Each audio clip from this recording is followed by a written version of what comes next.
कम ज़र्फ़ गिला कंदो भलो बिस्मिल्ला कंदो परावन सां बि कंदा प्यार आहियूं असां त यारनि जा यार आहियूं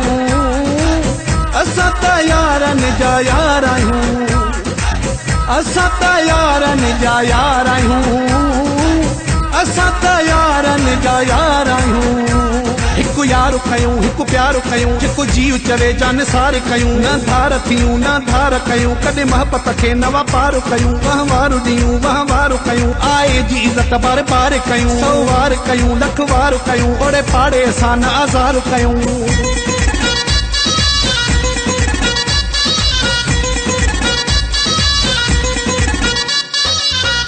निया सारी चवंदी हो कहीं सां बि न फिटायो मोहब्बत वारा माण्हू आहियूं मोहब्बत सां ई रहायो हिक ज़बान पंहिंजी सच पहचान पंहिंजी तबियत सुठी ताबेदार आहियूं असां त यारनि जा यार आहियूं असां त यारनि जा यार आहियूं असां त यारनि जा यार आहियूं असां त यारनि जा यार आहियूं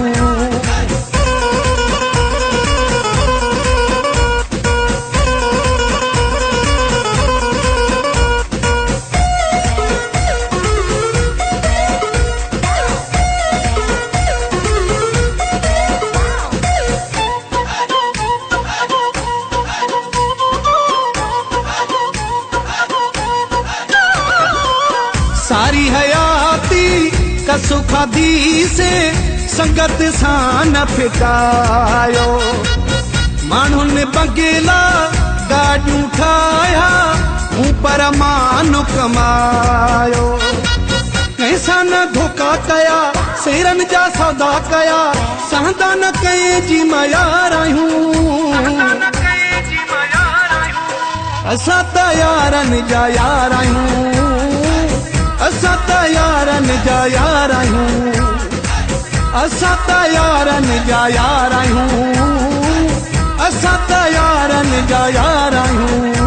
कंहिंखे सुवाल न कयो दिली हाल न कयो पोइ बि मुंहिंजो घणनि कोई ख़्यालु न कयो रुगो इज़त वरिती गॾु माल न कयो मुंहिंजे बारे में काई ॻाल्हि न कयो मुंहिंजो जीअणो हाणे जंजाल न कयो कंहिं दिलि जो पूरो ख़्यालु न कयो अहिड़ा सूर पुछी अखियूं लाल न कयो कुर्बन जो किसो बरहाल न कयो